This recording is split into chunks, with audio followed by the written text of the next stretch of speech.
Hi everyone, it's Mrs. Anderson. This is Chapter 5, Section 2, Making a Constitution. The objectives, the essential questions, please read them. Basically what we're doing is summarizing why the Articles of Confederation had to be thrown out and a new constitution put in place. Understand the reasons leaders called for the Constitutional Convention. They never did.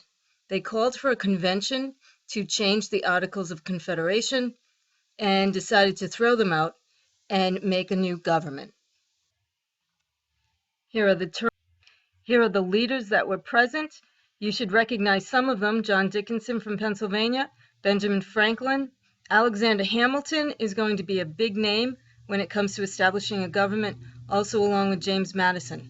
Not present, Thomas Jefferson and John Adams. They were serving as diplomats in Europe, and you'll also notice that some of the more radical patriots, such as Sam Adams and Patrick Henry, were not present. This could have been a good thing, as it could have sped up the process.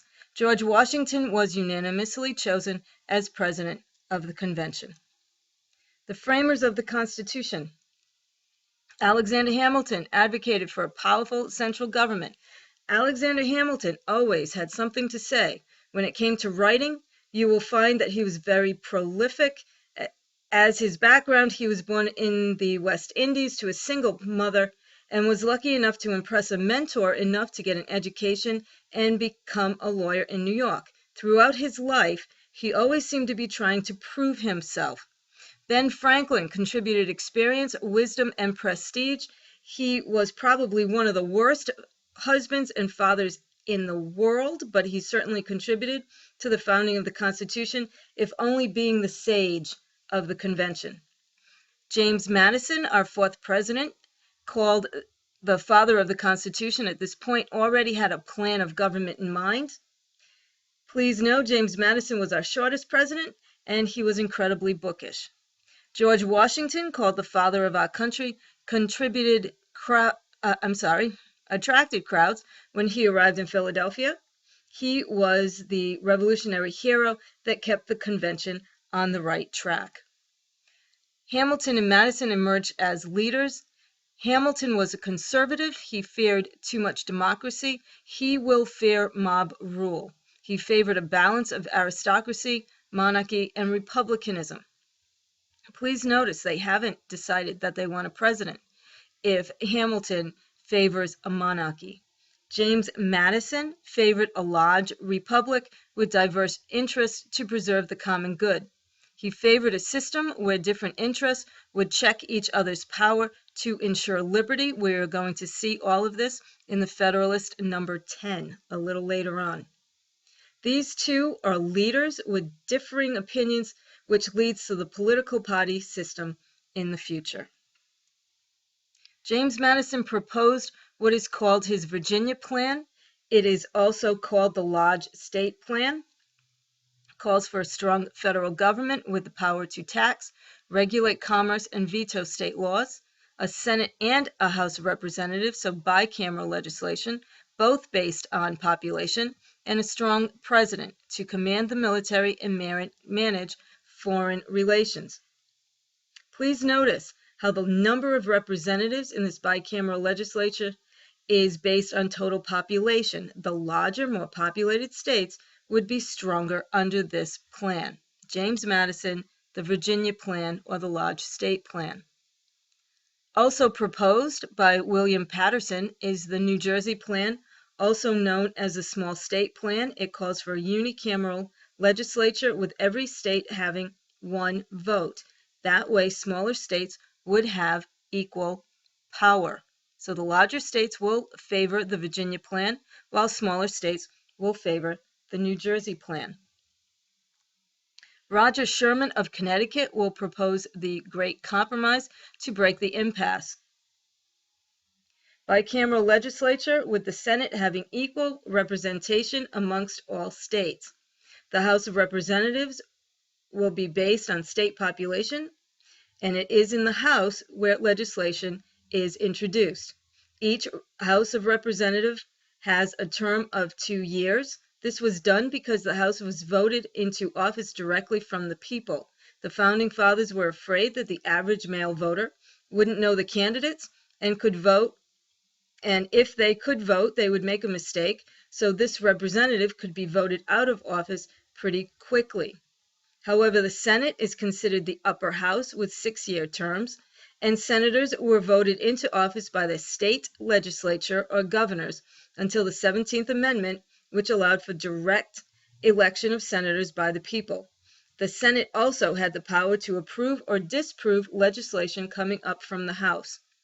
Truly, the upper house and the House of Representatives is the lower house. As you can see, the Founding Fathers were afraid of mob rule and pure democracy. They made sure that the representative voted in directly by the people would be out in 2 years if that was necessary. Slavery proved to be a divisive issue. The issue of slavery was a problem from the start. The slave states didn't want free states to have more power. Just think of it this way. There were so many slaves making up the population of the southern states that the South would probably always be outvoted in the House. Sectionalism is already rearing its ugly head. They saw slavery as essential for their economy and demanded protections in the Constitution. Another compromise, the 3/5 compromise. A slave counted as 3/5 of a person in determining representation in Congress and electoral votes for presidential elections. Importation of slaves could not be forbidden for 20 years, and northern states could not pass laws to help runaway slaves. The 3/5 compromise solved the slavery issue for a little while. This is what's going to happen. Throughout the semester, we are going to see that the people running our government will solve the slavery issue for a short period of time. Southerners such as Charles C. Pinckney, C.C. Pinckney, feared the inclusion of anti-slavery phrases such as all men are by nature free. All men are by nature free. Why would this bother a Southerner who thinks of slaves as property? Well, it's going to. So we have the 3/5 compromise.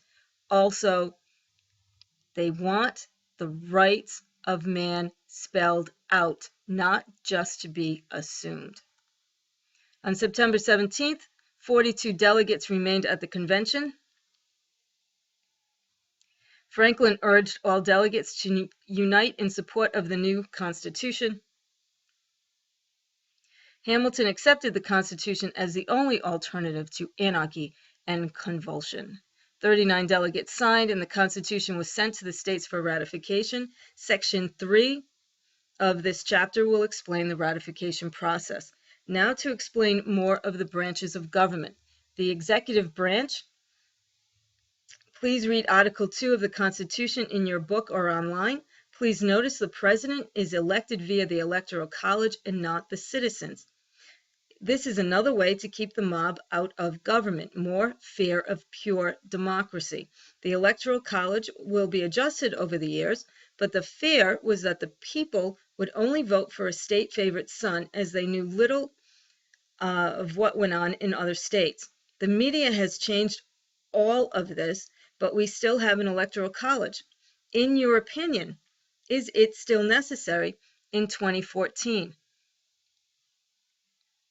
The executive branch had a 4-year term. Commander-in-Chief of the U.S. military could appoint judges, could veto legislation. Article 2 of the Constitution calls for a natural-born citizen or a citizen of the U.S. at the time of the adoption of this Constitution. Please answer this question in your notes. Based on the above clause, was Alexander Hamilton eligible to be president? The judicial branch is established in the Constitution, but only the Supreme Court.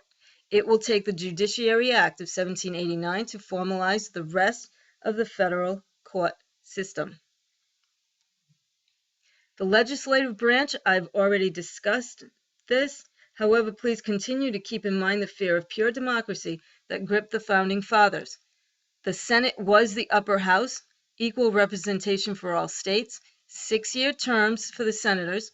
They approved legislation coming up from the House, and they were elected, in the beginning anyway, by their state assemblies. The House of Representatives was considered the lower house with 2-year terms. It seems like if you are a representative, you are constantly seeking re-election. The House of Representatives introduced legislation and were elected directly by the people. Checks and balances. Please see the chart in your book on page 175 and answer the following questions in your notes. Thank you very much, and I will begin Chapter 5, Section 3 momentarily.